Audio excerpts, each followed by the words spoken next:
Good morning, everyone. This is Fair Media Council CEO and Executive Director Jackie Clement. Welcome to Day 4 and the final day of the news conference. Today, we focus on perspective and bring things full circle by opening with the discussion on how to take national stories and turn them into local news.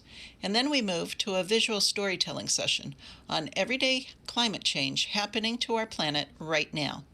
The Fair Media Council advocates for quality news and works to create a media-savvy society. These 4 days have been filled with great speakers from all over the country, zooming in to share, engage, and enlighten our audience as well as each other. We thank each and every one of you for being part of this experience, as well as the sponsors that made this event possible. Thank you to the good people at Northwell Health, Protiviti, Mount Sinai South Nassau, St. Joseph's College, Henry Schein, Hofstra University, the Bartow Law Firm, WSHU Public Radio, and Long Island Business News. Now let's get to it.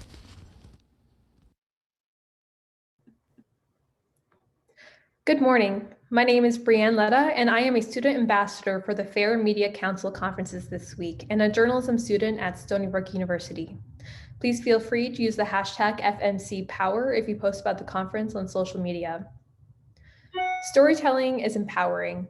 It enlightens and connects us. It builds a sense of community, which in turn creates a feeling of belonging.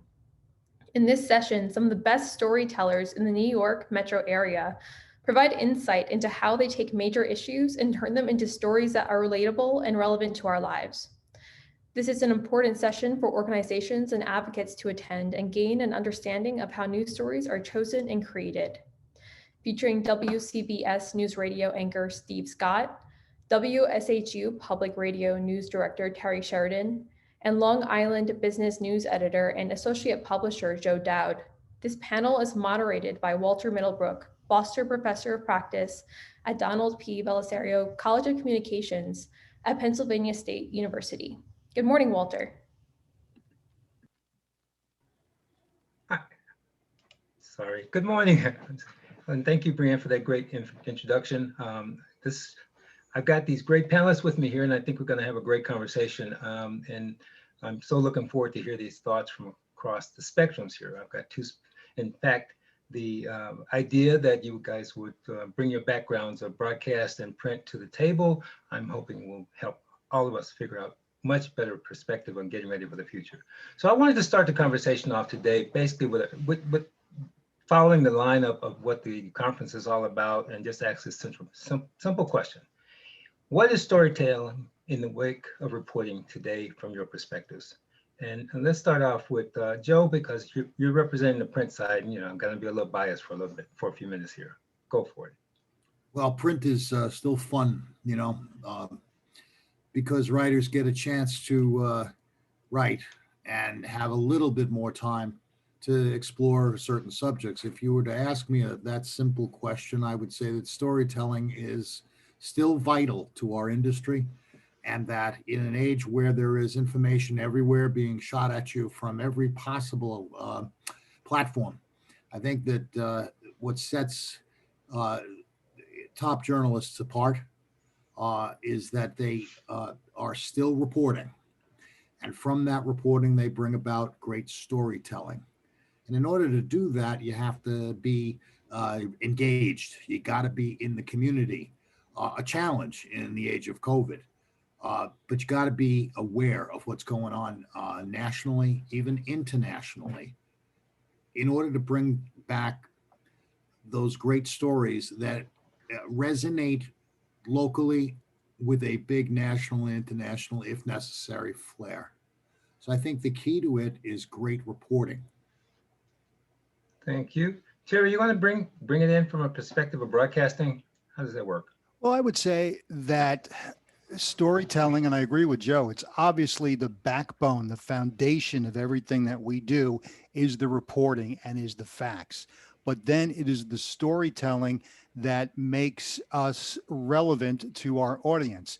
Otherwise, it becomes a dry lecture if we just give facts and no context. But if we can make people care about something, and usually that's done through storytelling, whether it's a person, whether it's an issue of how is this going to affect you, and then we can draw you in. As we like to say, every story needs a hook. That's to pull you in, and every story needs a peg. It's something that you can hang it on. And the more that we can make people interested in the story, then the facts, they can consume them. They're willingly ready to consume them, and it just makes for it's basically what we do. And Steve, how would you do it? How do you bring the storytelling? How does that fit in your format? Well, I agree with Joe and Terry that writing really is the key in journalism. And it doesn't matter if it's print, if it's radio, if it's television, if it's online, you need good writing skills to be able to tell a story. Otherwise, and I'm sure you've seen reports that are badly written, poorly written.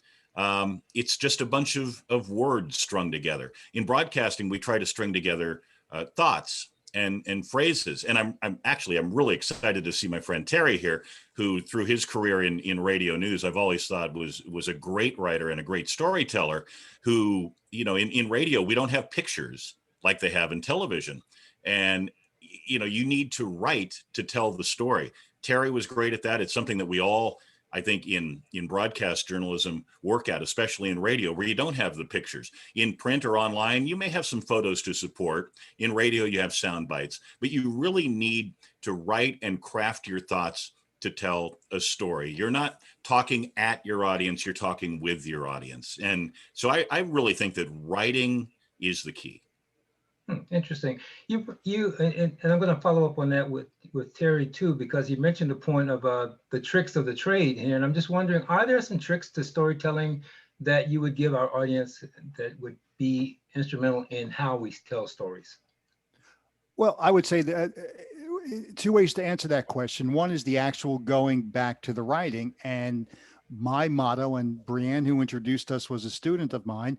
It's keep it simple, subject, verb, object. Because if you write simply, you're not dumbing it down. You can talk about complicated issues, as Steve said, that you can't go back and read, that you can't flip the page back. So writing simply, writing one-to-one, you're having a conversation with someone. One of the NPR hosts who just retired from a morning edition said when he made the crossover from print to broadcast, he wrote his wife's name in front of everything. But it was like, Rose, did you know that Tuesday is the second day of the week? Rose, did you know that that's if you don't count Sunday as the first day? So it got him into that way to be conversational. The other part of it is you have to speak to someone one-to-one conversationally, and you have to get them to care. They either have to care about the subject, or they have to care about the person that you're presenting it as the prism, through the story. Oh, that's great. Joe, Steve, you have any tricks of the trade that you guys would bring to the table? Well, if you don't mind, Walter, but my radio colleagues here do a remarkable job very quickly in a matter of a very short period of time. And students of the craft and people who are new to the business would do very well listening to news radio religiously, like I have. My children have learned over the years to just turn on WCBS or 1010 Wins, okay, so that I'm happy in a car ride, okay. And in 30 seconds, these people are able to capture not only the emotion of it, but also, as Terry put it, the hook, the peg in the hook, was it? The peg and the hook. Peg in the hook. That's a remarkable thing to do in 30 or 45 seconds. And you can learn a lot from it. And again, I think it becomes, there's a real sense of urgency in radio.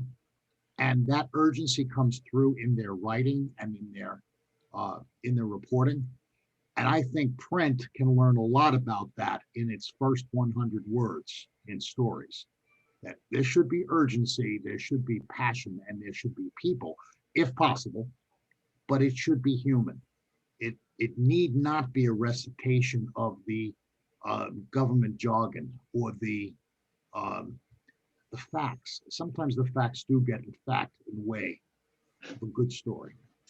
So we You know, shouldn't- I love the Rose story that Terry just told, and I was taught something similar. For me, it was your 80-year-old grandmother over the back fence, who maybe doesn't follow every little bit of news going on in the world. So when you're doing the story, think that you are talking with someone who may not be as well versed. News people, we are so inundated with stuff, we pick up things after a while that regular folks may not. And so when you tell the story, you know, think about that 80-year-old grandmother who now, if I do the math, would be about 120, I think, from since when I was taught that lesson. And another lesson that I learned for writing for broadcast journalism was to, and I'll drive my newsroom colleagues crazy because I do this. I will sit in front of my terminal and I'll say what I want to say on the air. And I'll say it again, and I'll say it again, and I'll say it again. And then I'll write down what I've been saying. So that way, I hope that I'm, you know, delivering it in a conversational style, but I'll sit there at my computer and out loud try to think of ways to tell the story. And then after I pound it into my head, literally saying it out loud, then I'll go to the keyboard and start typing it in and hopefully get a conversational type of read out of it. That's funny. I use that same concept with my students, telling them to write it over and over and over again until you get it right. Here, it's funny. We've since we started this conversation, we already started getting questions from the audience. And one of the first questions that's come up already is, since we're on this topic, how do you reach out and engage your audiences into your stories? Are there any tricks to the trade to do that? Anyone? Well, I'll say that, you know, first of all, we listen. I'm primarily an anchor, so I don't get out in the field as much as I used to. But I do try to interact through social platforms and things like that. And, you know, pre-pandemic, we had chances to get together with listeners and just hear what's on their mind. But our reporters are really the eyes and ears of the news for our radio station. They are out there every day. And by the way, they are still out there being very careful during the pandemic, but they are still out there and they are hearing what people are saying. And then as an anchor, it's my job, I think, to set up that reporter to best tell that story. And so, you know, we're maybe getting the story secondhand from the individual. I mean, sure, they'll play some sound bites from the person, but in the end, it's the reporter who's shaping the story and telling the story. And they are right out there on the front lines, hearing what people are going through and relating those stories. And, you know, a good storyteller, I think we've all seen it, whether it's in broadcast, print, or online.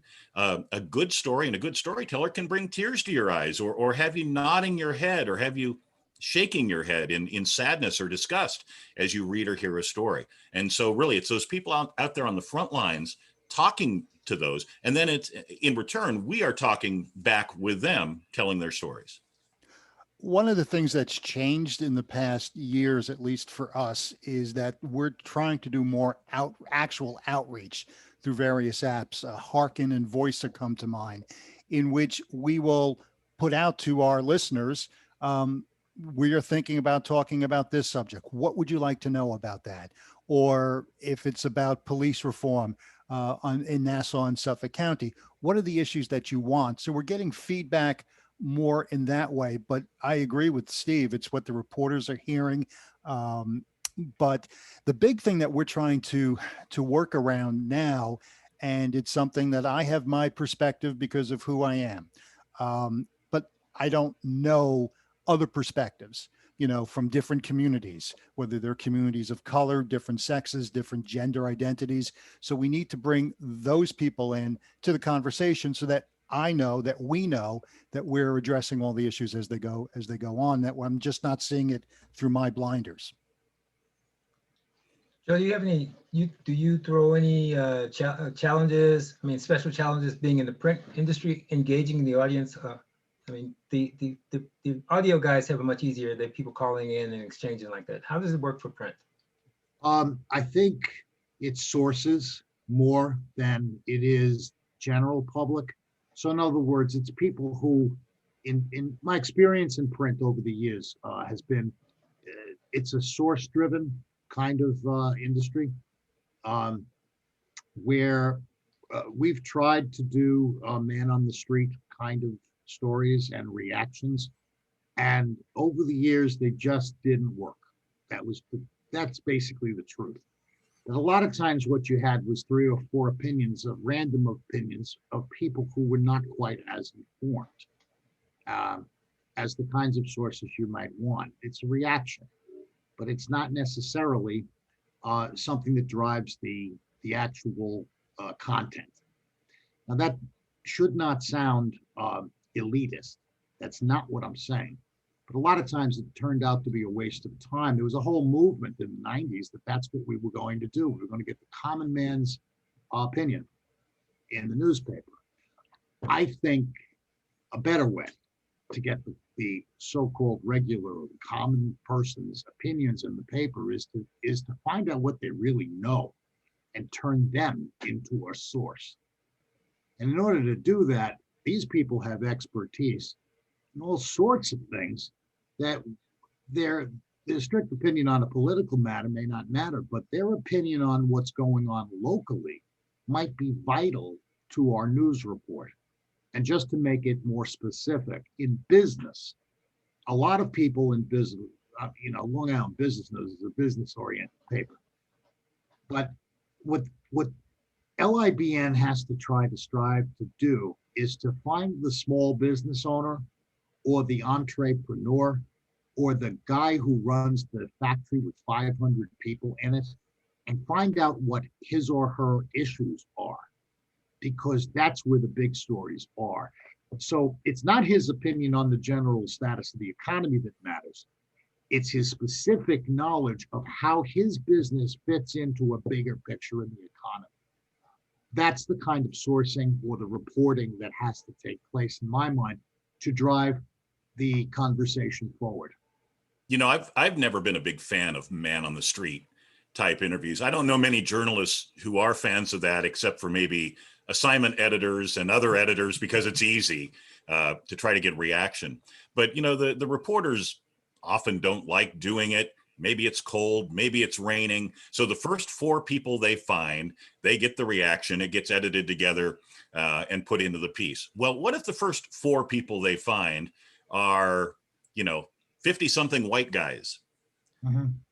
Are you really getting a diverse opinion about things? No, I mean, chances are you might be getting a rather narrow opinion. So I've just never really been a big fan of that. And, I think there are better ways to do it. And I think Joe really described it. Yeah. And I would say, as someone who would have to do those MOSs, there are very few stories that it's actually useful for. Yes, there are some, but they are the exception. But the joke that I always would have is I've spoken to 3 people who agree with me and 1 person who doesn't. And that would be the MOS. Right. I mean, whenever there's a big lottery jackpot, like we just had a couple of big ones, my, oh my, you see the TV talking to people of, if you win, how are you going to spend the money? Will you quit your job? Will you buy an island? It's like, we all like to dream, but really, couldn't they re-rack that and run it every time there's another big lottery jackpot? Because they're not saying anything very different now, are they? And I'd rather see a math professor talking about the odds of winning, okay? I'd rather see an economist talk about how expensive islands are to buy and maintain. I really think that would be a different way to explain the same story. Bravo. But in that same realm now, since you went in that direction, there are fewer reporters out there. So that input, and then all of these story assignments are coming from the editors. So they're doing what their bosses are telling them. How do we break this syndrome? Well, I think reporters, at least in our newsroom, can respectfully push back against the assignment editor or even our boss, the news director. I mean, our boss is open to hearing ideas. If he suggests something and a reporter says, boy, that's just not grabbing me, or I wonder if there's a different way we could go about it. I think management needs to be willing to listen. There's a respectful way to do it. Listen, the boss is the boss, and in the end, it's their ball, and so we play by those rules, or we don't get to stay in the game very long. But I think it's okay for the reporters to offer ideas. The reporter newsroom dynamic needs to be two ways. You can't just have the assignment editor or the news director saying, "Hey, Terry, here's your story today. This is what you're working on. And here's where I want you to go to report the story. And I need 3 pieces by noon." No, hey, Terry, here's what I'm thinking. Do you have any ideas on this? And then listen to what the reporter says. Because like I said earlier, your reporter is the person who's out there every day and is experiencing it and is actually hearing from people and probably has a better idea than the boss may sometimes. Oh, yeah. Yeah, I No would agree. question. Yes. Yeah, I Go was ahead, just going to say, yeah, it has to be a conversation. It has to be a discussion. And there are oftentimes, both when I was a reporter and now as I'm a manager, in which, the editor or the boss, in this case, me, would have an idea. I have to be willing to listen to that. The reporter has a better idea. We have to cover a story. We have to have a local angle on a story. The easy way is to get MOS on it. What do you think about this? But if the reporter says, well, maybe I can do this, that's where it's a healthy, discussion. And that's where we can get better reporting and better journalism and better storytelling. Yeah, maybe like Joe said, call that real estate person or economist or somebody and say, all these people say, I'm going to buy a Caribbean island. Well, how much does a Caribbean island cost? I mean, does it take more work than just standing there and saying, how are you going to spend it if you win? It does. And it's harder. But it's a better story, I think. I think it's a more memorable story than just somebody rattling off what they would do if they win the money, which, let's be honest, there's a 1 in 300 million chance that they will. Right. A better chance of getting hit by lightning.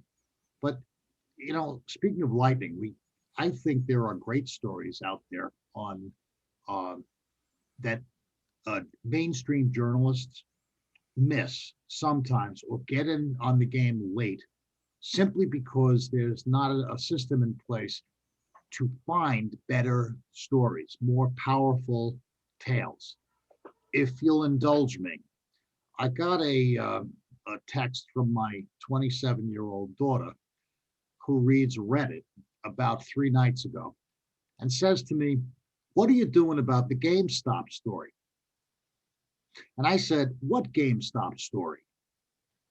And she leads me to the Reddit thing, which leads me to find out that my business papers across 1,500 miles, quite literally, both on Long Island and in Oklahoma, both haven't covered the GameStop story. Now, here is a fascinating human interest stock market story involving Robin Hood and his merry men, tens of thousands of people investing in a stock that isn't worth it, basically. All so that they can really kind of stick it to the short sellers, who are major hedge funds. In the end, those hedge funds just got slammed. They had to buy their stocks back at tremendous losses. But the bigger picture is the anger that we feel that some people feel at Wall Street and the big sharks who are driving this. The New York Times and the New York Daily News did terrific human stories about this in the last 24 hours. AP did a nice story. That's what we wound up running. The AP story was good too, because it talked about the mom and pop people who were investing in GameStop and several other, it was AMC movie theaters and several others.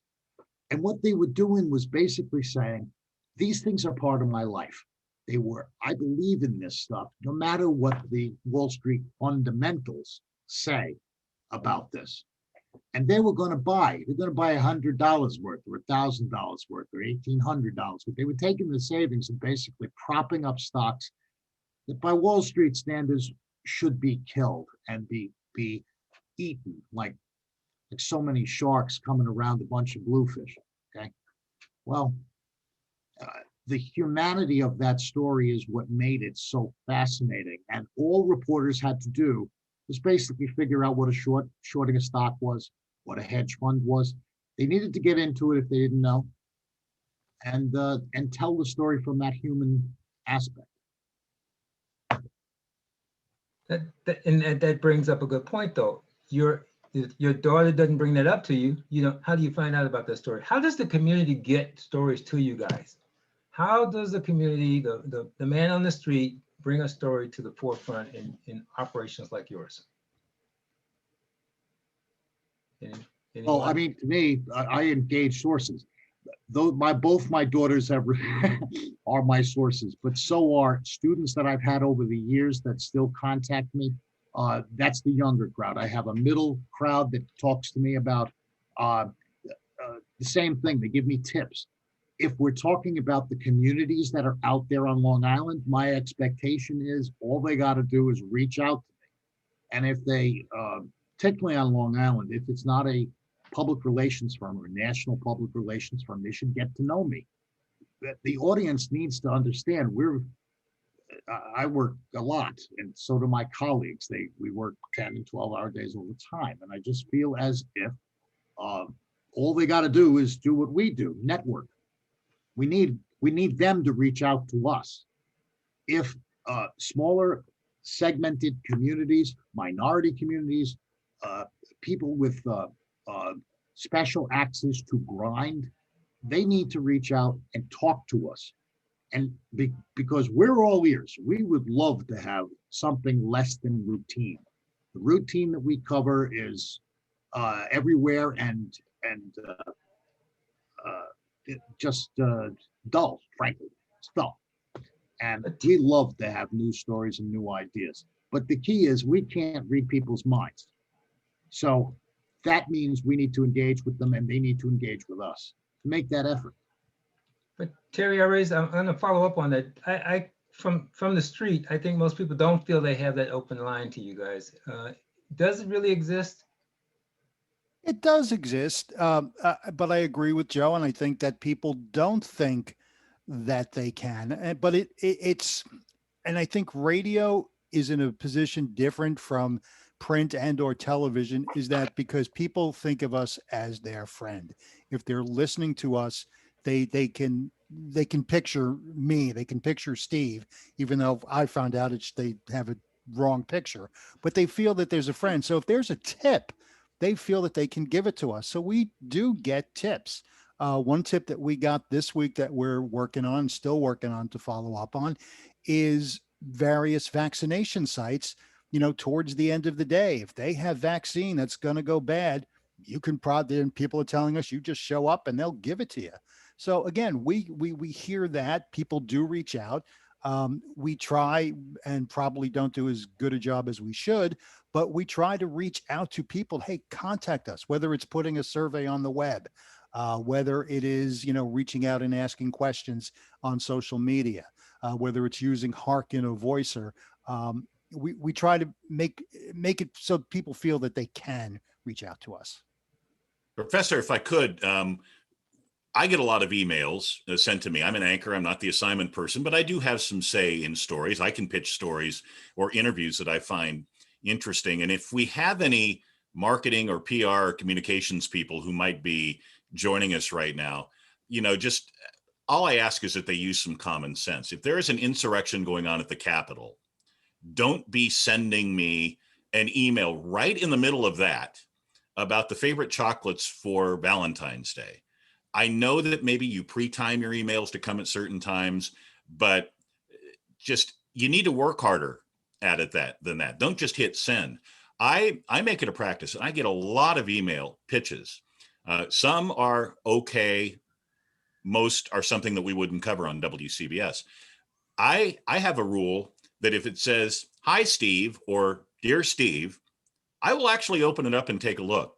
But if it's just some generic, "Here's the best idea for chocolates for Valentine's Day," if they are making no effort to communicate with me directly, that's the one that's most likely to get the delete button. So, make the effort to connect with the journalist who's on the other end of the email, and just be aware of, situational timing, because sometimes we get the goofiest emails during the most terrible times.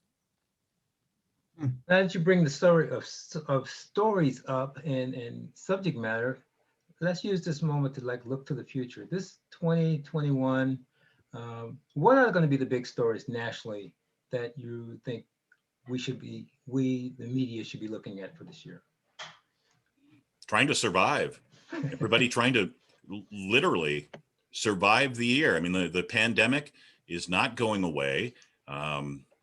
Vaccines, there's new news out today about Johnson and Johnson. I see just while we've been speaking, AstraZeneca has been approved for use in the EU. So there's developments there. Those are things that people want to know about. And I think those are going to be really important. And then there's the economic side of the pandemic. Everything's going to come back to the pandemic, I think, for a while. But the economic side, people who can't pay their rent, well, maybe they're getting some relief on that. But what about the landlords who can't pay their building mortgage?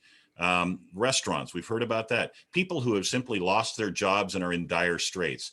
I think those are the people stories that need to be told. I would add to that, besides, again, the pandemic is the prism through which almost everything is going to be viewed through.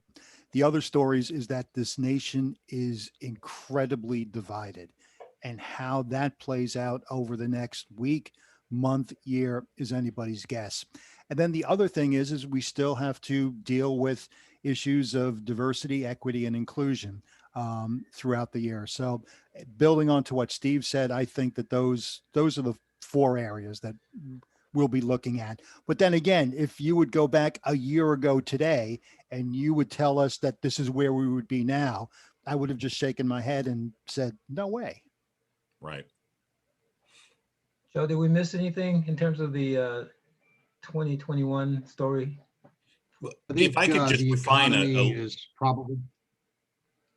Go ahead, Joe? Steve. No, go ahead. I was just if I could refine it down just a little bit more, is that, there's that old saying that all news is local. And I think that's never been more true than it is right now. In Washington, you could have lawmakers arguing about stimulus, $1 billion here, $500 million there. What do they say? After a while, it adds up to real money. In the meantime, back in the trenches, back on Main Street, people are watching that because they need to know. It affects every single person in my audience. Are they going to get, COVID relief? Are they going to get a stimulus check? Is their business going to get enough help that might get them through the next, few months until business and restaurants starts to pick up again? And then there's the vaccine news. Sure, maybe it comes from the CDC in Atlanta, or it comes today, AstraZeneca from the EU, or Johnson and Johnson. Every single person in the audience is relying on that news. And these are big global and national stories that really are affecting every single person who listens to our radio stations or reads Joe's publications. So to remember that these aren't just global stories or big national stories. If you think in those terms, I think you're doing a disservice to your listeners or readers. And as we've talked about, trying to boil it down to what we're hearing today about J&J's vaccine, how is this going to affect this lady who's listening to my radio station right now? Joe, were you going to add anything? Or Yes, I think that the points are really well taken, because all of this is going to have a very big impact on the economy going forward in the next couple of quarters. I'm not sure we're going to see the recovery that everybody expected, largely because of the mutations of the strains of the virus. That this means that as these things mutate and the vaccines are less effective against them, which is what a lot of these stories are saying, I think it means that it delays the economy, a full opening of it. And I think there's going to be repercussions all the way into the fourth quarter. I think that's a story that sounds like big picture, but that's, as Steve said, that's a local story affecting the guy without the mortgage, the guy who can't pay, the bank, who, by the way, the banks who are saying, wow, it's suffering losses as a result of this. and of course, restaurants, and the guy without a job. I think it's going to be the big story this year is economic as well as COVID. COVID and the economy is going to be big. Let's not forget environmental changes. The environment's going to continue to be a bigger and bigger story as the new administration goes forward and Republicans continue to fight a lot of the environmental changes that are being proposed. Yeah, and again, I have to jump on what both of you said. It's how does this affect me? Me being the reader, me being the listener. We're going into a period now, both on the local, state, and federal government, in which the budget is being discussed. And most of the times we get what I call me go, my eyes glaze over. But if we say, okay, your taxes are going to go up or down, you're going to be getting this, you're going to be paying that, this is what's going to affect, then people care about it, and it just doesn't become, as I said earlier, doesn't become a lecture. It becomes a story that people care about. Yeah, what Terry said is absolutely right. I have a colleague at WCBS who I know Terry worked with on the streets for years, a guy named Rich Lamb, who is retiring at the end of February after 50 years in radio news and 43 years at WCBS. And Rich once famously said, and I'll probably misquote it, but the sentiment is there: if there is a city council budget committee hearing, I don't want to hear the words budget committee hearing in the first line of the story. Grab me with something that's important to me. Don't start the story with the city council budget committee will hold a hearing today. It's like, yeah, Migo, is that what it is? My eyes glaze over. That's perfect. Start your story with some meat of, your city taxes may go up, and then a city council committee will meet today, or MTA fares are going up, or tolls at the bridges and tunnels may be going up soon. Don't start with the press release. The city council budget committee held a hearing today in room 302 at City Hall. Don't tell the story of how it impacts people. But isn't that also, now that falls into play with the sensitivity today is that the public really has a short attention span. So I wonder, is from the perspective of you news providers, how do you keep a story alive? Because knowing the American public, we're going to be tired of hearing about COVID. We're going to be tired of hearing about the budget. How do we keep those stories alive in the public's eye? Well, let me just say that, let me flip that around. And I would say at times we are the ones with the short attention span. And we'll say, oh, that's old news. That's yesterday. That happened last week. That happened it doesn't matter. But I think to keep people interested, or I don't want to say interested, I would say invested in the stories, is again, how hitting home, how is this going to affect you? This is what's going on. Yes, COVID there is COVID fatigue out there, but just think about how the story has changed since last April. And just think about, as Joe said, the ramifications coming up through the year with the different mutations and, the different economic issues. So I think as long as we keep up to date with it and present it as if it's fresh instead of, oh, this is the same old thing, here's the latest in COVID news. Hey, we present each as it's a story on its own. I think that's a way to do it. And that goes back to something I think we talked about at the very start of our discussion, and that's writing. It's how you write the story and how you approach it.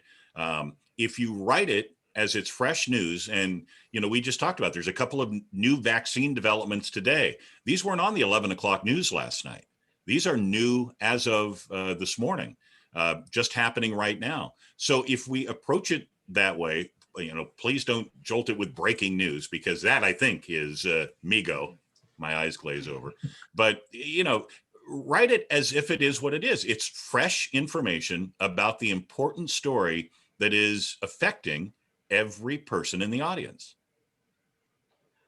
And I think that's an important point to make. It also falls into the, for those stories are constantly breaking. But let's say, look at the climate story. Let's look at the race relations story. Those are not breaking stories per se, and I can see the Migo taking place when you start writing that story. what do we do? I mean, those are stories that people don't. I get the feeling that our communities aren't really prepared for those stories, or are they? I think the key, Walter, is that it will. I said earlier that it comes down to reporting. Let's take an example so we can be specific. If we want to do a story about an ICE raid on an immigrant community, we can do it multiple ways. One way, we can take the cops' version of it and say, 23 people were arrested on federal immigration charges and are being detained, etc. We can do it that way. And it's a complete disservice to our reader, because in the previous administration, ICE had an agenda that was frankly racist.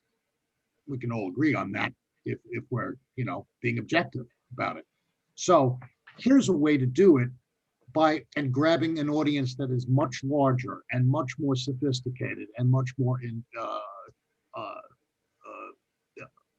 tune with what's really going on. Why don't we find out where the particular people had immigrated from? Why don't we find out what the issues are back in their country that they came here to escape, the conditions they came to escape? Let's find sources that are going to be to explain the much bigger picture. I mean, why would people come to a foreign country and live in the shadows and work at marginal jobs unless they were either A, desperate, or they truly felt that there was hope here in this country? Hope and desperation are two great hooks and pegs. So that story can be much more relevant to a broader audience and inform a larger audience as well, an audience that perhaps can influence this matter. And I think the necessary components are reporters who are informed, who are out in the community, or get out of their comfort zone and go into communities of all types that they're not necessarily comfortable with, and find the common ground that we all have.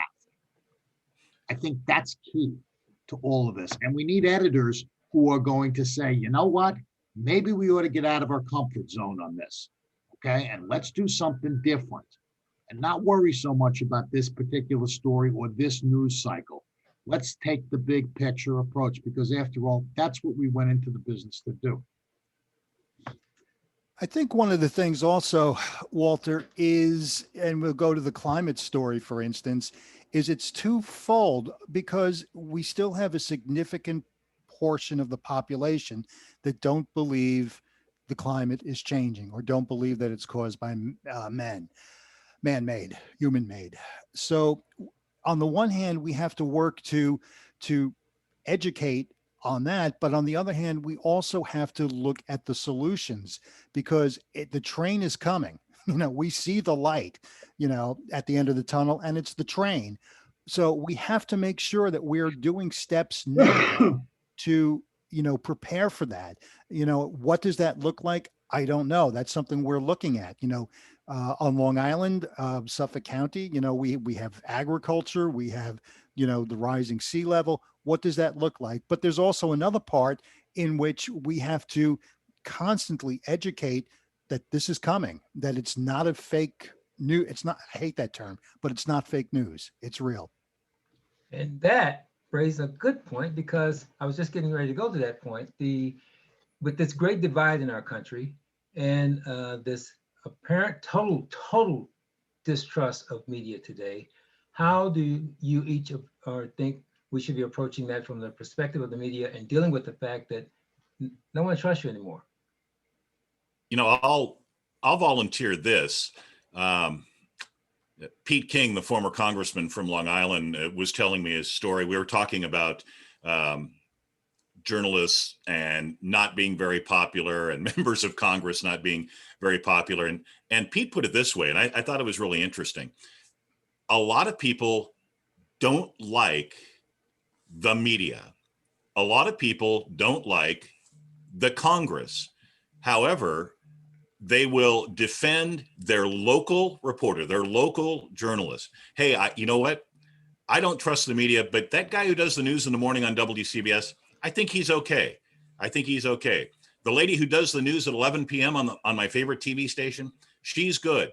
My local congressman, he brings the bacon home. I like him or I like her. They may not like the institution nationally, but I think there is more trust or less distrust, if you like, for local journalists and local journalism. And I'd like to think that maybe we locally face a little less of that wrath than maybe our national colleagues do at the networks or at the big publications. It's No, good. Yeah, I would agree with Because that. when you meet someone, it's a lot easier to get to know them and trust them than when you think of it as a monolith, that the newspaper is a great, big, vast office that you can't get a club, you can't get into. And then you meet journalists and you go, wow, these guys they're trying to be fair, and it's not at all what I thought. There's a life lesson in it too. Yeah. And then the other thing too is that I'm not the media. I'm a person. I work at a radio station. The Steve station has a different agenda than mine. Joe's paper has a different agenda from mine. And I don't mean agenda in a negative way. We're not a monolithic. We don't have a media meeting every week in which we decide what the news is going to be. So I think that is something that has to be fought against too. We're individual institutions doing individual work. Most of the time we collaborate, but there's no the media is we're not a monolith. Yeah. Right. I'm glad to hear we're not having the giant media meetings, because I thought maybe I lost my password and hadn't been invited to those lately. Again, the local versus monolith angle, when you look at your local people, whether it's the that morning anchor at WCBS or the lady who does the 11 o'clock news on TV, you know what? If you're a critic of the media in general, you might be more tolerant of the local person because your kids go to the same school, or perhaps you go to the same church, or you run into that lady from the 11 o'clock news at the grocery store when she doesn't have all her makeup on that she might have on TV. And you see, she's just a regular person trying to do the best she can to tell the news, just like all of us. And I think that local connection might be, again, why people are, at least statistically, if you look at polls and surveys, are more tolerant of local media than they are maybe, again, the national or global media. Yeah. Oh, in that vein, and relying on the questions from the audience here, we've got one. What kinds of stories are you guys looking for, or more susceptible to accepting as story pitches? Terry, you want to go first? I would say the first thing, and it's something that Steve hit on, get my name right. I'm not going to be picky about how you spell my formal first name with one R, but at least get my name right. Address it to the right person. And if it is a personal note, I will respond to it. If it's just something that goes out to everybody else, I may look at it, I may not. But the thing is, know my station, know what stories I cover and what I won't cover. I'm not going to cover something probably on chocolate on Valentine's Day. So don't send that to me. But also be respectful of my time and the time of the station. And again, give me that hook. A poorly written press release where the headline is at the bottom. So I don't get to that a lot of times because I lose interest. Right. I think, again, something we talked about earlier is make the story, make it a story that touches people. Make it a people story, because we're all individuals. We're all people. We all have things going on in our lives. We all know someone who's fallen ill with COVID or maybe died of COVID. So make it a story that people can relate to. And so if they are listening to it on the radio or reading it or watching it on television, again, maybe they are subconsciously kind of, as they're consuming it, they're nodding, or they're getting a little emotional because they're like, wow, this is exactly what my grandma went through. Something like that. So make it relatable.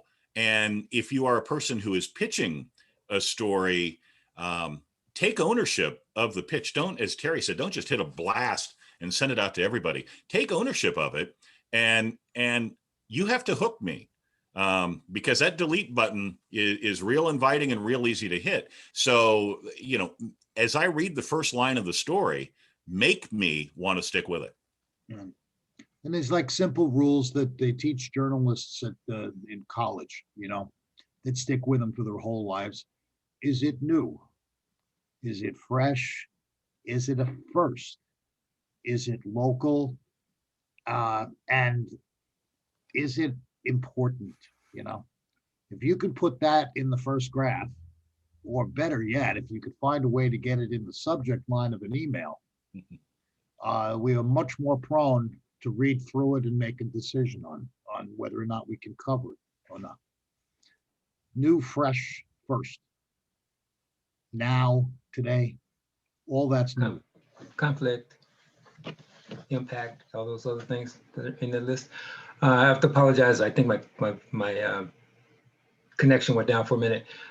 There was one other question that's in the list that people want to know, and this is kind of, I find this interesting, funny in one sense, for our broadcast friends, and you have to forgive me, Joe. They want to know, how do you get your voices?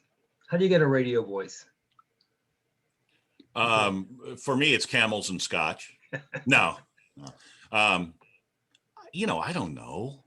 My late father had a really loud, booming voice. I know, because I was on the receiving end of it a few times.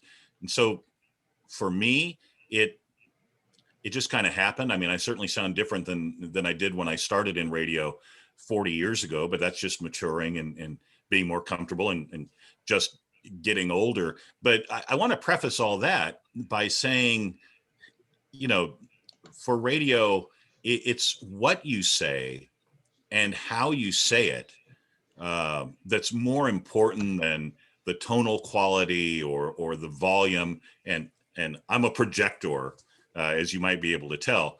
But it's what you say and how you say it and how you tell the story. You don't have to have some big booming voice. In fact, that makes some people uncomfortable. It's how you tell the story. I think that's the most important thing. But for me, I mean, I can't say that I really concentrate on it. I mean, this is kind of how I sound. And so, so that's what they get. Well, and I think, again, radio has changed over the past 40, 50 years where you don't need the voice. That stereotypical radio voice is gone. And now it's more authenticity.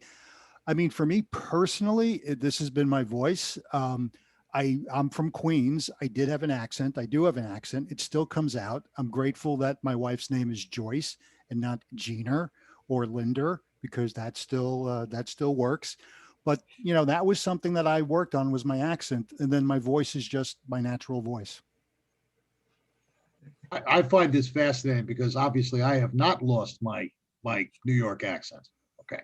And Zoom has made me, unfortunately, we do all these webinars now, and I've wound up having to do this. And I'm wondering what people think, so I don't know. And you said something, Terry, that's very interesting. Is authenticity really that much more important than that straight Midwestern kind of tone that we were used to 20, 30 years ago? It's moving that way, yes. I mean, again, there's still, as you said, the Minnesota voice is considered the neutral American accent, but it's moving towards just being authentic. Now, being clear, being concise, enunciate, but it's being more who you are. So if you have a little bit of an ethnic accent, if you have a little bit of a regional accent, that's no longer a hindrance anymore. There was a legendary guy on New York sports radio named Mike Francesa, who, obviously had a little dialect to his voice, and that didn't stop him at all. It actually endeared him, I think, to his listeners over the decades that he was on WFAN. So, it's authenticity. I mean, Mike didn't sound like Ted Koppel or Walter Cronkite or anybody else. He sounded like Mike Francesa, and that's why he was so successful.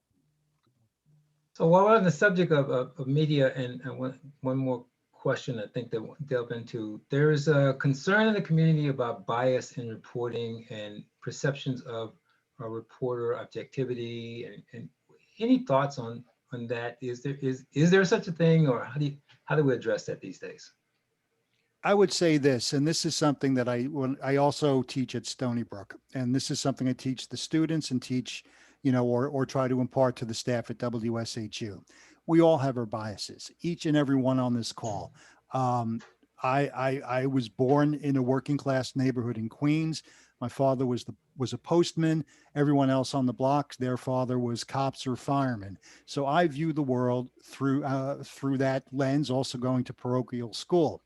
That's okay, as long as I recognize that I have that and am willing to put it aside to look objectively at the facts. So, do we all have biases? Yes. Does that make us biased in our reporting? No.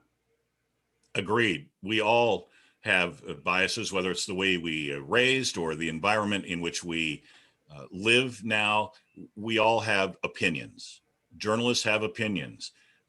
Journalists vote in elections. But our job is to play it down the middle. I'm fortunate. I don't get a lot of complaints about me, but my boss has said that, every now and then he'll get one from that Steve Scott, he's a lefty commie. And then he'll get another one from that Steve Scott's a Rush Limbaugh right-wing wannabe. Well, I guess if you're messing up on both sides, then maybe you're doing all right. But it's, I think I do know this, and to build on what Terry said, you have to work hard to not let your biases, again, that we all have, we have to work hard. And that's one of our most important jobs as a journalist, I think, is to concentrate, to play it down the middle, and know that our words matter, whether we're speaking them or in Joe's case, writing them. Our words matter. And one word can make a big difference in how people consume what you say. That's a really good point, because fairness to me is so central to everything we would stand for. And I think if the public knew what newsrooms go through to make sure that they're fair, I think they'd have a different view of us. I have no hope that in my career that they'll believe that, but I do know that we know it, and that I can look myself in the mirror at night and say, yeah, that was fair, even though what I thought maybe was a little different. And balance is not necessarily fairness. That's right. The big issue. That's actually true also. Okay, we've got about a minute or a minute and a half left here. I was just wondering if you guys had any particular thoughts you wanted to lay on our audience, say 30 seconds apiece. Let's start with Steve. Just to touch on some things we talked about earlier, all big stories are local stories. And if you are at a local radio station or television station or publication or website that is local focused, tell the local story. Don't just parrot the big global story. Tell the story that affects people. Be as honest as you can as a journalist. Concentrate on playing it down the middle, and listen to what the news consumers are telling you, whether it's in emails or on Twitter or through your reporters. Listen to what they are saying. Joe? To young journalists on Long Island and students who want to be in our business, I'd say there are two things. One is you got to read. You got to read the newspapers. You got to subscribe and read the Times and read the Washington Post, my go-tos. But I read the Daily News too, and I read the New York Post. And I try to get a big picture perspective. Reading is vital. And secondly, live your life. The more you get out and live, the more you're going to know, and the more you're going to be able to become the writer you want to be. And soon you'll hear those voices in your head, and you'll know how to translate that into print. And jumping on to what both of them said, one, yes, it's local, it affects you. And as long as we can tell you how it is going to affect you, we're great.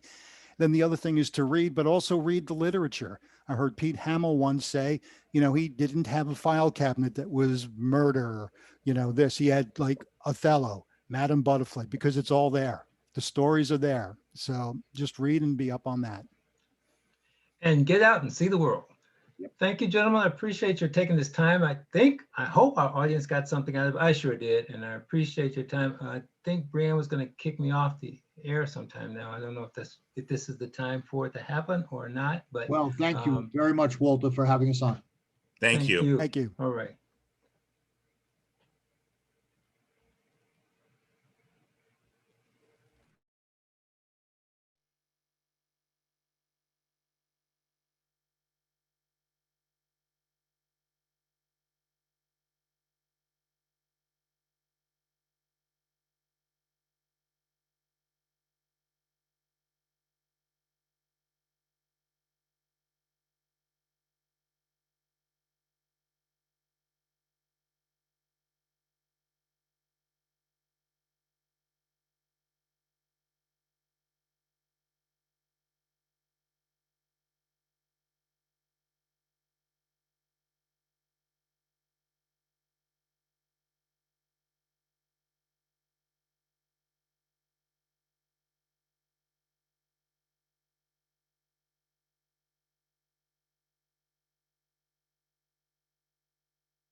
Thank you so much to our last panelists for such a fantastic and insightful discussion. Just a reminder to use the hashtag FMCPower if you post about the conference on social media. Climate change is happening on a daily basis, but the headlines tend to focus only on major disasters. In this one-on-one with Fair Media Council's CEO and Executive Director Jackie Clement, Los Angeles-based Danish documentary photographer Mette Lampkoff will show her work and take you behind the scenes in her efforts to chronicle the overlooked but very real elements of everyday climate change and its far-reaching impact on our lives today. Good morning, Jackie. Thank you, Brianne. Good morning, Mette. Can you hear me okay? Yeah, I can hear you. Can you hear me? Yep, we're all good. So first up, thank you for joining us. We're happy to have you with us. To our audience, we're doing a major shift in gears here now because you just heard a great panel discussion on how you take national news and turn it local. Now with Mette, we're kind of turning to a show and tell kind of session. One, partially because the way news is today, photojournalism has been on the decline, and we wanted to talk about, you know, we say a picture's worth 1,000 words. We want to be able to illustrate to you how important photography is, especially documentary photography these days. And we wanted to hone in on a major issue that frankly has not gotten a lot of coverage lately because you know, we've been so consumed by political news in our country. So climate change is what we're talking about now. And Mette is a leading documentary photographer who has really been focused on climate change and telling that story. So before we begin and get into the show and tell portion, I want Mette to give you a little bit of background into her work and why she's been focusing on a climate change program or project rather. So Mette, if you can just give some background so that would lay the foundation so that people understand what they're about to see. Yeah, first of all, thanks for having me and letting me share this work. Yeah, so I started this project around 5 years ago, and it really came to me just of purely what was happening outside my front door. We were in the middle of an extreme drought in California. And I thought I need to look deeper into this. And this has then taken me onto this incredible journey that I call Water to Dust. And it has become Water to Dust. what I started out, and some of the images are in what I'm going to show you, going out into the Central Valley after a contact I have who works with migrant farm workers rang me and said, I really think you should check this situation out in the Central Valley where people are living with water contamination. I know an activist who's heading out to the small towns to see what's going on out there. I went out and went back and forth 4 or 5 times to this very large agricultural area in the San Joaquin Valley in California that produces up to 45% of Americans' food. And what I saw was, as you do when you go to these places and look deeper, fascinating, a big reality check. And it really brought me on this much bigger and very large journey in that I learned how water plays this essential role in California and that we don't have a lot of it. So we have one of the biggest engineering projects in the world to move water around the state so everybody can get it. But the largest amount is used in irrigation and agriculture. Okay. And that has led me on this journey. So I went to this town, I worked there for back and forth for a couple of months. And then I realized the sort of the waves, the domino effect of climate change and the importance of water. And that's what this story is all about. And what I have worked on, it then drew me to the beginning, which is where I'll start with you, where water is in California and the importance and what's happening with rising temperatures and the impact it's having on the landscape and the environment and the communities that live there. Okay, let's just start before we dive in. First of all, I'm loving how we just went from a bunch of New York accents to your accent. I don't have an accent, do I? Just a slight one. But to give people a little perspective, I'm on Long Island. It's 17 degrees here right now. We had gale warnings all throughout the night. What's your weather like? And tell people where you are right now. So I'm Danish, living in LA, grew up in Spain. So that's why I can work in a lot of migrant communities. I speak Spanish. I'm in LA and we actually in the middle of having an atmospheric river above us, which means we are having rain for the second time in 12 months nearly. Wow. We're in the middle of drought, as always. And yes, so how we get rain is atmospheric rivers, giant Pacific storms that get pushed further south and dump water on us. So we had a whole inch of rain. And what's the temperature today? I have to look. It's not cold. But very cold compared to what it normally is because it's raining. It's 50. Oh, okay. That is cold for you. Yeah. Okay. So you want to start? Yeah, sure. So I think I have to be able to share my screen with you. Yes. Now these photographs, are these in relation to, is this what you're doing with The Guardian or this is separate and extra? Yeah, let me explain first. Let me share my screen. I think you can see me. Yes, yes, we can. And have it all set up here for you. Yes, so this work, it's part of my project, which is something I do on my own. Mm-hmm. Part of it has been printed in BuzzFeed News. Some of it has been printed in The Guardian. Some of it has been on a photo blog, the photographer, I can't say that properly. And I was interviewed, they had it on a website, it was this whole thing it was about the Woolsey Fire in Malibu. And part of it is in The Guardian.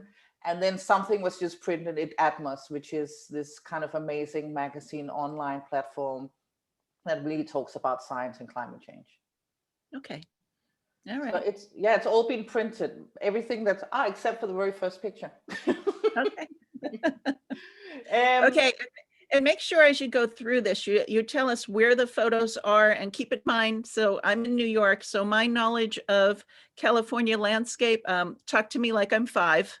So explain to me where exactly you are. Yes, I think, and Jackie, we can sort of go through some quicker, or feel free to ask me what intrigues you or what you think you need to know, because I do get very science heavy, so stop me. But I think if everybody can see the screen, what I'm going to try and do is give you a little bit of a journey through some of the issues I have worked on that I find are fascinating and interesting. And all my work as a climate change photographer, I decided everything I did was something I could drive to in a day. I did not want to get on an airplane, and I wanted to, not have to be overnight and drive further. I made that decision. And so I'm basically working sort of just above San Francisco, sort of middle Northern California and down. Okay. It's And all my work. I just want to remind people that as we go through this, if they have any questions, to type their questions into the Q&A box and we'll get to them. Yeah, absolutely. So let me just do a very brief and quick geography of California. I'm going to move you over here so I don't look like I'm talking to sort of the side of my computer. California, if you look at it north to south, obviously the Pacific Ocean. Mhm. And then as you go and you have some rolling hills. And in the middle is the San Joaquin Valley or the Central Valley, which is where it's heavy agriculture. It's big ag. There is some normal size agriculture, but it's major big agriculture. It's produces 80% of almonds. It ships massive amounts of almonds to Asia. It's fruit producer, vegetable, dairy farms. It's a very intense place. And from there, as you drive east, you hit the Sierra Nevada mountains. So that's the western slope of the Sierra Nevada mountains. This is where Mount Whitney is, which is the largest or the tallest mountain on continental US. And as you go over those mountains, you go into the Eastern Sierras. So that's just to give you an idea. Okay. So let's start with the first picture. So this is actually me standing in the Alabama hills in the Eastern Sierras, on the east side of the Sierra Nevada mountains. It's the Great Basin, the beginning of the Great Basin of the Southwest. And I'm actually looking up at Mount Whitney, the largest or tallest mountain in continental America. You can't see it because a snowstorm is falling. And what I really wanted to tell with this picture is this is California's water. Our water falls in the form of precipitation. 80% of our water arrives in the rainstorm I have outside my window right now. And that falls as snow, lays on top of the mountains. And then as spring, summer comes, it's supposed to slowly melt, run down the mountains. And that is what feeds a whole water system and the whole engineering project that is water in California. And water gets shipped, 440 miles from the San Francisco Bay down to Los Angeles. And this side, all water gets funneled into the Los Angeles aqueduct that Mulholland built, which if you've ever watched Chinatown, what that is about. And essentially what Los Angeles did is they realized they needed water to grow as a town. It would never be sustainable without water. And they went and bought all the land from all the ranches in the Eastern Sierras. So all this land is owned by the Department of Water and Energy of Los Angeles. So anyways, we rely on this snowpack, and all my work points back to this snowpack. Okay. Well, if you're telling me this is where you get your water, so I'm looking at mountains with snow and I'm thinking, well, everything's okay. That's the way it's supposed to be, right? Yes, so what's the problem? It looks so beautiful. So what's the problem then? So yeah, what's happening is because of rising temperatures, global warming, is that snow can only freeze or turn into snowpack at higher levels. So the increase of altitude of snowpack is happening. Okay. And also because it's getting much hotter, much sooner, it melts much faster and just runs off the mountains much faster. So we can't capture it. Okay. And the other thing that's happening is, so the snowpack is moving upwards. It's melting fast. It's melting sooner. So we have a shorter period of capture. When it does, like I was up there photographing once in June, And at 10,000 feet, it was 98 degrees. It should not be 98 degrees at 10,000 feet. Okay. And the whole valley was flooding, and they can't capture. So they don't keep the water, if that makes sense, because we need to keep it and store it. And then the other thing that's happening because of fires and the amount of dust in the air, because of dry land and things aren't getting wet, the top of the Sierra Nevada mountains, the snow is turning black. So that accelerates melting and heating up the snow to melt. Okay. So what I'm struck by here, though, is as you talk, this is the kind of thing we don't see covered in the news. I mean, usually it's, we'll see the big fire that's taking, wildlife and plantation, the whole ecosystem of plants away. But we don't see any kind of information, or at least I haven't, talking about basically stuff that's happening, but I'm not really paying attention to it, is what it comes down to. Well, I think so. This is my dream project. I mean, it actually is laying on an editor's desk. Is me going into the mountains on mules and spending time up there. I think what's very hard about me telling you this, it's very abstract in a way. Like you say, you look at that picture, you see, you see a beautiful picture, maybe you see a bit of snow. It's a very hard thing for people to understand. In fact, I think if I went out my front door and spoke to my neighbors, there is not one person that understands that snow is their water. Okay. Fair enough. Yeah. And that's sort of what I try to do with my work. I really hope, my aim is really to tell these stories we might not really think about, that pass us by in the larger, bigger stories that seem more dramatic. I really want to go a little deeper so that we get a deeper and more fundamental understanding about what is going on around us and what rising temperatures actually mean. Okay. So let's go further down that mountain. So I thought what would be really interesting is taking the next step. So now we're heading down the western slope of the Sierra Nevada mountains. Mm-hmm. And so if Mount Whitney's up here, we going over a couple of bumps and going down on the other side. This is really not that far from Mount Whitney down the western slopes. And I'm at Shaver Lake. And up at Shaver Lake, Edison actually, which is our electrical provider of large parts of California, owns this land.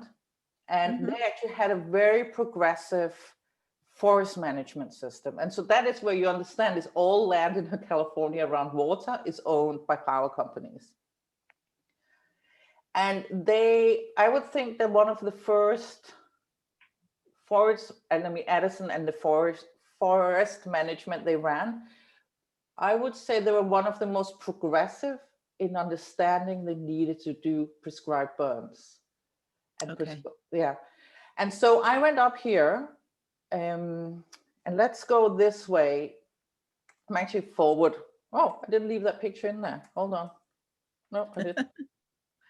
So actually what happened up at Shaver Lake is I knew they were doing prescribed burns. And one of the reasons they're very aggressive in their prescribed burns is this area is hit really, I don't know the words, it's just overwhelmingly by tree mortality. So the Sierra Nevada mountains, as we came into drought, we have these amazing big forests in the Sierra Nevada foothills, especially in the western slopes, giant pines, which includes the sequoias, cedars, sugar pines, started to die. And we're well above 150 million dead trees. And I had made an agreement with the fire crews, the prescribed fire crews, to come up and follow them. And as I drove up this one steep road to get into this one area, as you headed up the mountains, it just became a sea of dead trees. Wow. It was nothing but dead trees. And again, it's a very interesting thing. It depends on when you hit tree mortality, how visible it is to your eye, because at one point the trees as they're dying are all orange, but then they go gray. And in a bizarre way, the gray trees to people's eyes can just look like a tree that sort of doesn't have any leaves. Yeah. Okay. So what they've done up here is they started prescribed burns, and that has become, since I did this story, it's just becoming one of the most talked about, wide use practices people are desperate to do in California. What happened in California is as the white man arrived, we started using fire suppression. When there was wildfires, we would suppress them. And we actually created incredibly unhealthy forests. They were too dense. So wildfires are a natural part of fire ecology in California. The hills would burn every 10, 20 years, would kill the undergrowth, and the bigger trees would survive. What's happening now? Again, rising temperatures. That snowpack on the mountain isn't what it used to be. So there's not enough moisture in the soil. There's drought. And also, and this is a big thing in ecologies, is actually nighttime temperatures for trees. It's actually warmer at night. So the trees become under increasing stress. It's hot, there's drought, there's no moisture, they have not enough water. Nighttime temperatures are warmer. So the trees become under stress, and then the cause for death in them is bark beetles infesting the trees. And it's accumulative. The more trees are dying, the more bark beetles. The bark beetles actually send out a pheromone, and it sends into the trees, attack them, and it kills them. It goes under the bark and just starts eating away and killing the trees. Okay. And these are trees that have otherwise lasted Well, hundreds of years? No, so these are just not up around Shaver Lake, the normal sugar pines and cedars. We're going to move on to trees that are much older in a minute. Okay. But the really effective thing about this, if it's done at the right time of year, when it's cooler and there's moisture in there, these fires actually move, like you can see me photographing, they just move through the forest. And essentially what they're burning is the dying, unhealthy trees and the smaller little saplings. You want the forest to have space so there's not competition for the resources these trees need. Can you repeat that? A bit of an idea. Can you repeat that last bit? Yeah. So when there was yeah, so there when was just an audio blip. Okay. Yeah. So you want the fire to sort of consume all the little new trees, or some of them, and all the competition for resources there is for the trees. So it becomes less dense. There's more space, light can come down, there's less competition for moisture, all these. So that's what prescribed burns do. But just to let you know, when I was up here, you know, such high level of tree mortality up here. And, you know, it was either chainsaws or fire. Okay. Of cutting down trees. So we'll move through this quick. This is just them setting prescribed fires. So they actually go and just light the forest up, but they move very slow, these fires. They're safe. They don't do it on a hot, windy day, because, and in fact, this area photographed absolutely burnt in the past fire, the creek fire this summer. All of this is gone. And this is the consequences of tree mortality. So that the human impact is people living up in this area. If you look around, you'll see there's some trees, but you can still have a green tree that's dead. You can see evidence on the bark. But this couple retired up to the forest in the area. It's an incredibly beautiful area. And they had 25 dead trees on their property. Oh. And they can see all their neighbors. And the only thing they did, and I'm not showing you all the pictures, is literally trees are just falling. And people are cutting down trees. This couple, you know, thought, how are we going to pay to have 25 trees removed? And the tree had fallen on their house 2 nights before. Wow. Okay. Yeah. So that's what was happening up there. Was trees were literally falling on people's homes, falling over roads. That's the human impact. And also that means loss of, you know, if they want to sell their property, who's going to have the property with now no trees? You can see, I mean, all the trees up there are going to be cut down if it didn't burn in the last fire. Wow. So now we heading a little south from Shaver Lake, but we kind of at the same altitude, and we're in the giant sequoias. Probably one of my favorite places in the world. And I showed this picture because I wanted to get a sense of how big sequoias are. Yeah. And when they seed, they can fall in seeds that are joined. And as they grow, it actually splits apart, as you see here. And what you see in the middle behind the girl is fire damage. Oh, okay. And sequoias have always been able to withstand fire damage. It's that giant trees, their bark is like this thick. You touch it, it's like, I look at that and always think of elephants. It's Yeah. this tough, hardy trees. And this tree is probably 3,000 years old. So think of that. That's the beginning of modern civilization, the rise of Islam and Christianity. These trees have stood on the western slopes of the sheer Nevada mountains. Well, this is probably 3,000 years old, and we believe they're only in their second generation. So for 6,000, 7,000 years. But to me, this trees have stood there for a long time. Right. Yeah, absolutely. Yeah. So now this picture is as much connected to the prescribed fires, and that's what I was actually looking for. So what we're looking at here is we are standing next to a fallen sequoia, and this is beetle galleries. This is proof that bark beetles are now in sequoias. And this was massive news. So this is where I'm connecting biodiversity with climate change, the impact it's having on biodiversity. And that's why this was done for The Guardian. This is Christy Bingham's Hand, who is one of the scientists up at Sequoia. And they really believed that sequoias couldn't get killed by bark beetles. It was just impossible, because bark beetles normally go in through the bark of the trees. They kind of drill through, get in, and then go in between the bark and the tree itself. And they're like, there's no way. And they'd never seen it. They hadn't witnessed it until, it's like probably about a year and a half ago. They started finding evidence. And the way they found it was literally looking next to the trees and finding pieces of bark, seeing bark beetle galleries just like this. And the scientists going, no, there's no way. This can't happen to these trees.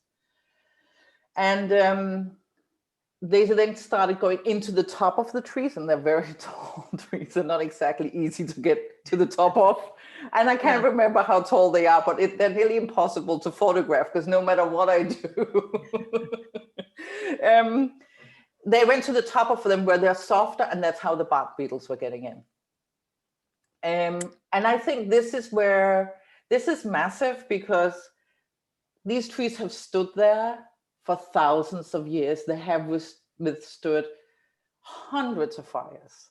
They've been there and they still stand strong, but now bark beetles are killing them. Meaning that has everything to do with climate change. And it's again the same thing that was happening in the other pictures, which is lack of moisture.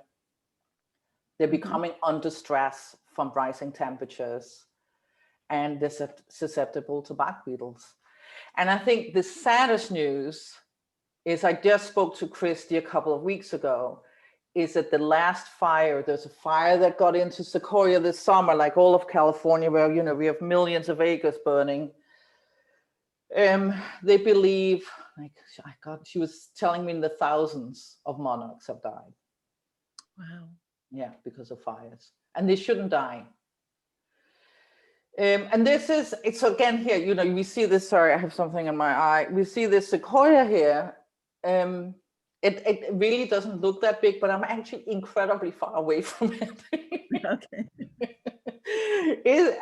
That's how a dead sequoia looks. Even has a name, this tree. It's Lazarus. Some of the trees up in Sequoia National Park have names. And this is one of the first trees they realized had died from bark beetle infestation. So to me, this is probably one of these stories, like you say, I will see this. This doesn't look that crazy. But this is massive for biodiversity and for us. If our trees around us, even trees that we thought would never be able, would die, are now dying, what does that say about our environment? To me, this is alarm bells going, wah, wah, wah. This is crazy shit. So this is this is incredibly interesting. And knowing that hundreds of trees died in the last fire, they can't withstand the heat, they're getting attacked by bark beetles, Yeah. is a big message for us. And it's our carbon sink. Don't forget, this is where carbon is stored. Right. And as trees die, they release carbon. And as they burn, we get more release of carbon. And there's no carbon storage left. And we can't buy forests. We can't buy this idea we can buy our way out of it. Doesn't happen. You know, a tree that's thousands of years old keep and store a lot of carbon. Yeah. And I just grew emotionally attached to it when you said it has a name. So now my heart's breaking for it. I know. Well, when the scientists took us, Christy took that, we interviewed her, because you'd never got, when we went out, the reporter flew out from the UK to do this story with me. And we actually, I have pictures of us trekking through the forest doing this. She touched it and cried. I have a podcast of her just standing crying, going, I never thought these trees would die. Wow. And it's very powerful.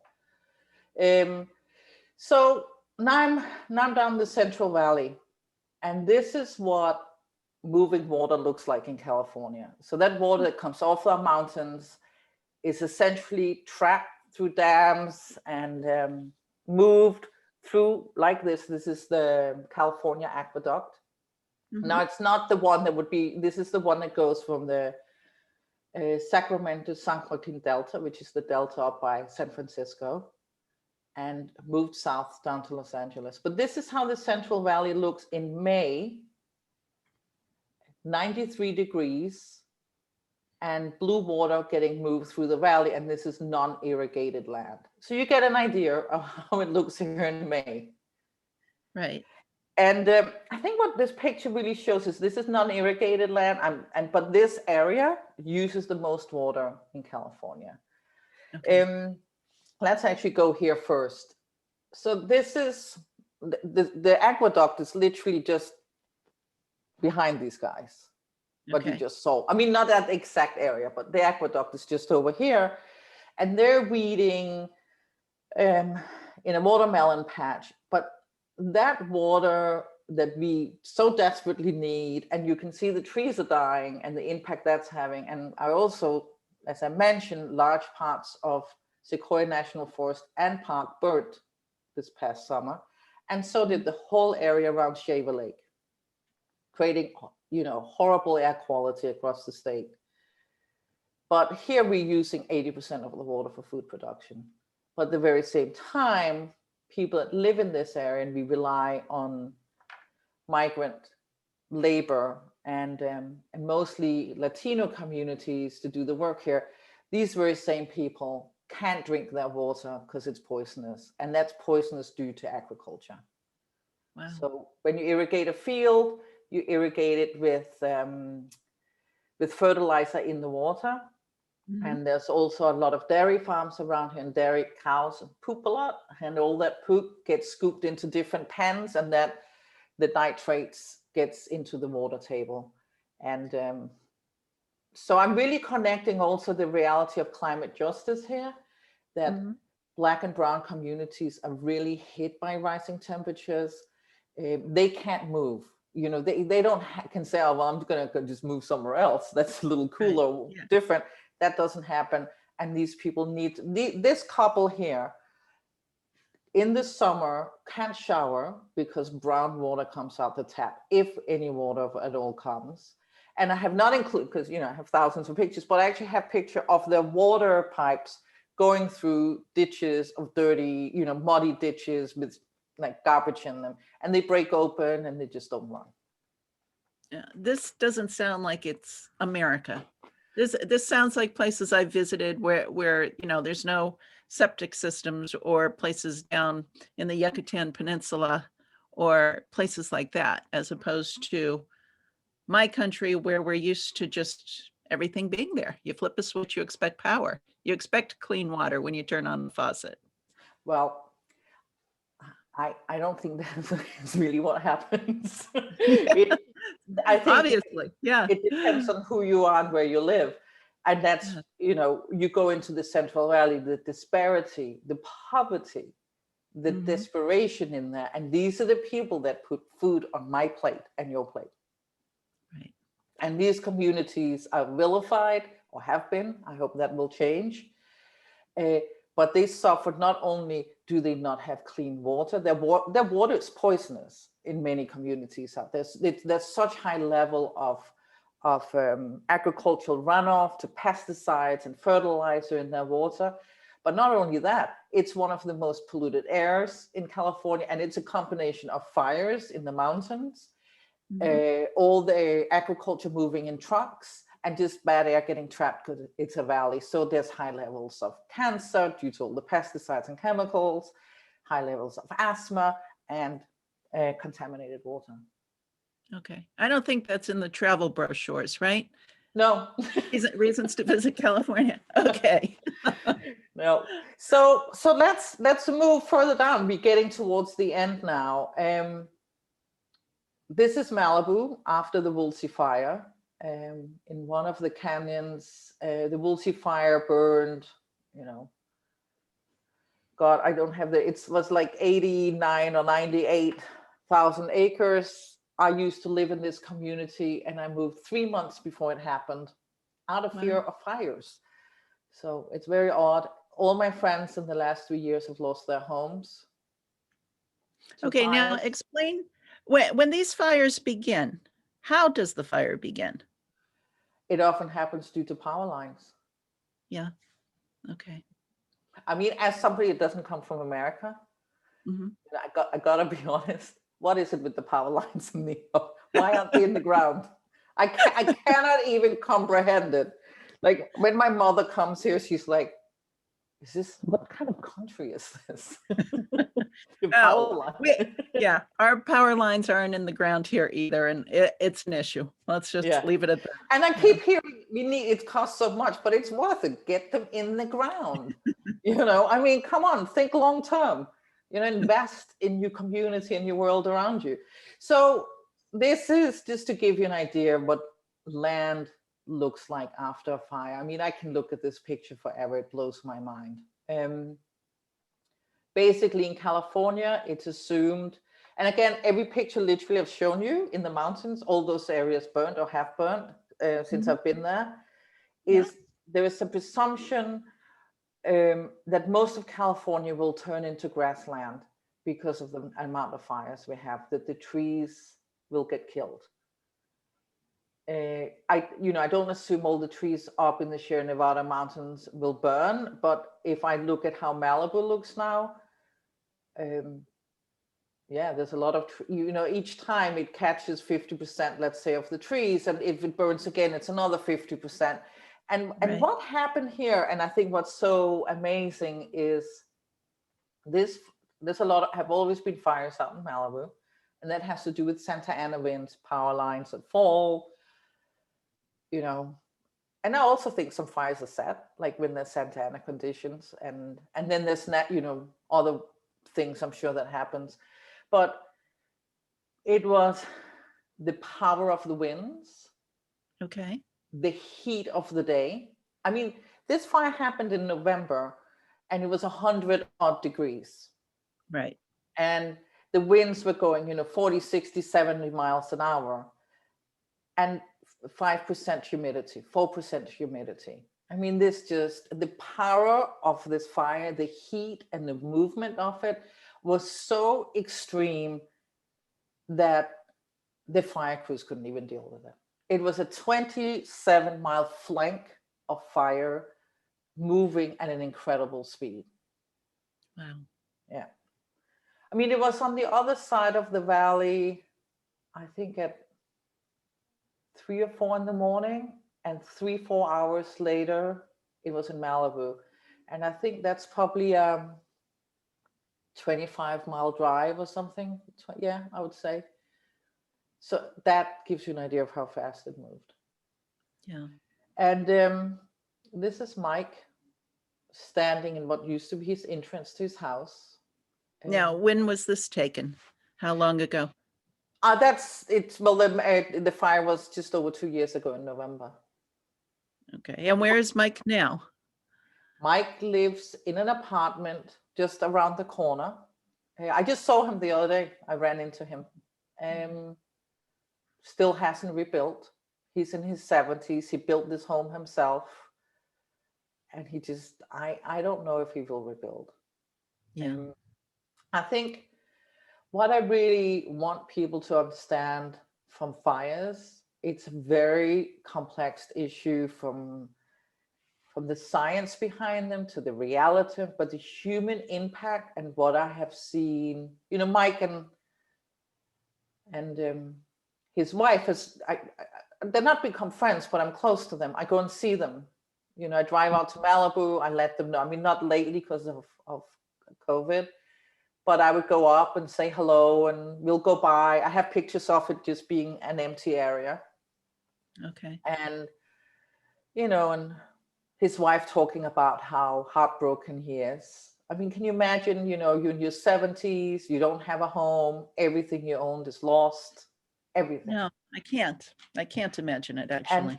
And the reality is, people hear Malibu and they just assume everybody's very wealthy. And yes, Yeah. a certain percentage of people are very well off, and some of them are building bigger homes. But there's a lot of Mikes too. I mean, I interviewed and spoke to a lot of people like Mike who insurance wasn't that good. And 2.5 years later, he hasn't started building, or I don't even know if he has a permit to build. And the reality is, I mean, one of my close friends who lived down the road where we used to live, their house burned, and he had hoped to retire this year, and he can't. And the reality is, when you have insurance for fires, doesn't mean you can rebuild and you get all your money back. Right. Now, I'm wondering though, I mean, is it even safe for them to rebuild on that land now? That's a very, very, very good question, Jackie, because that is something I try and talk about, but it's a very painful thing for people that have gone through this. Yeah. Often, if you have a mortgage to your home, if there's a mortgage attached, how insurance works in fires, and I'm not always, but this is what I'm hearing from friends and people I know, is that you have an offer to rebuild. Either give you a lump sum, and that lump sum has nothing to do with the value of your home. Right. You couldn't go and buy the same house, or you can rebuild exactly the same square footage because that's tied to the value of your home. Mm-hmm. But the reality is, when fires happen, builders come in and they up their prices. Everybody just go, oh, business. I mean, there's actually bosses driving around with builders, with all these crews that deal with them. And they show up after the fire and they're more expensive than it. I mean, my friend had their house cleaned for $40,000. Wow. See, we have the opposite happening here. Like, a lot of what you're showing reminds me of the impact of Superstorm Sandy, the fires you mentioned. We have the Pine Barrens out east here where they do the burns. But we have the opposite happening, where the victims of Superstorm Sandy, where they've lost their homes, they haven't been able to rebuild because they can't get the help. They can't find people to hire to do it. Mm-hmm. So It's so interesting how it's so similar yet so different, depending on where you are. Yeah, but I do think they all tie up when it comes to this kind of damage or personal damage, and that's the trauma, the financial long-term loss. I mean, I think it's massive. People's lives are changed. And I tell you, this house burned in probably 40 minutes. It's like this. It's the same when you flood. The damage is fast, and it affects your life forever. And I know the trauma it gives people. I know the trauma from my home not burning, but becoming so scared of fires whenever it was windy, I couldn't sleep at night. So that's it. I kind of tried to take you through, sort of briefly, to give an understanding of water, and just again, in the fires in Malibu has everything to do with heat again. The rising temperatures, the speed of fires, and just the lack of moisture in the soil gives the fire the ability to just burn so much faster. And it has a lot to do with the temperature at the time too. Yeah. And I did a lot of research for a story I want to do that I'm still pitching to people. And I spoke to all these fire officials around California. And I would say when I started out just 5 years ago, I would get a little skepticism of climate change. There'd be this like, yeah, maybe it's climate change. Now I speak to fire officials. And though I actually pitched this story to National Geographic and they didn't accept it, but they were begging me to talk about it. They said, you have no idea of what we're seeing. We're seeing fire tornadoes where the heat is creating tornadoes and actually lifting buildings and moving them. Wow. So the extremes are moving so much faster. And I think it's a very important point for people that listen to this is it's like perpetual. Like the more heat, it sort of creates a worse and worse cycle that's going to just move faster and faster through it. And it is an emergency. It is simply an emergency we have to deal with. And not even start this bizarre thing of questioning science and facts and the truth. Let's see for what it is. Let's face it up front and let's do something about it. So stop politicizing it is what you're saying. Not a political issue. It's an issue that affects our planet, right? But it's going to affect you and me and everybody we know. And it affects everybody differently. But I promise you, without most people's knowledge, it even affects them when they go shopping in the supermarket. And that is the nutrition in their food, the price of their food. It comes in at every level. Okay. We have a question from the audience here, which is, what inspired you to go into environmental photography coverage? Just what was happening next to me. I had to look deeper and dig deeper. So it's very important to know that this work takes a lot of research, a lot of time spending out in the field, a lot of talking to scientists. It's curiosity. I always think that as a documentary photographer, you have to be slightly obsessed, slightly crazy, and very curious. Fair enough. Okay. Oh, so what are you hoping now to do with these photographs? I mean, you said some have been published, but you're continuing on with the project. Yeah, essentially what's happened is I just published a story in High Country News, and it all is, people now call me because they know what I do. So I keep researching, I keep pitching things, but what I do is very long term. I rarely get a quick story, like, oh, go and shoot something for a day or two. I seem to work on things that needs me to go back 2, 3, 4 times, really dig much deeper. And I get calls, and I don't work all the time, especially not at the moment. But no, I just continue in this direction and we'll keep doing it. I like I like the idea of being able to go back to places to see and show people, look, this place isn't here any longer. Right. Yeah. What does that mean? And can you compare, maybe, I don't know if you can compare America to other countries, but in terms of our curiosity or interest in climate change, do you find that there's much demand for your work or information about the topic here? I think the last 4 years allow, to a certain extent, people to turn a little bit of a blind eye. And I feel in Europe they've been much more progressive because there's a general more forward thinking, and just in what's been happening in Europe. I just see more commitment in European papers or newsrooms to this. The fact that I think the difference is we have ultra conservative media in America, and I don't think we have it to the same extent in the same way in Europe as we do here, that deny science. So my thing is, going back to, and I listened in a bit to you radio guys that were on before me, and I think I have to be neutral, or tell the story, but we also have to tell the truth. and the truth and the facts. And for me, it's science. And we just simply have to include more science in our reporting. I mean, I look at COVID. Where was the daily science briefing upfront every day from everywhere? Because that can't be politicized the same way. Okay. Let's Fair tell enough. the truth, And I think that's what we have, in my opinion, where I'm just very straight. I'm like, I go here, I see it. Of course, I have an opinion. I care about this subject. I'm going to show you. But to me, it's tell the hard truth and back it up with good science, and not with the scientist that has no credibility, with the scientist that does. Yeah.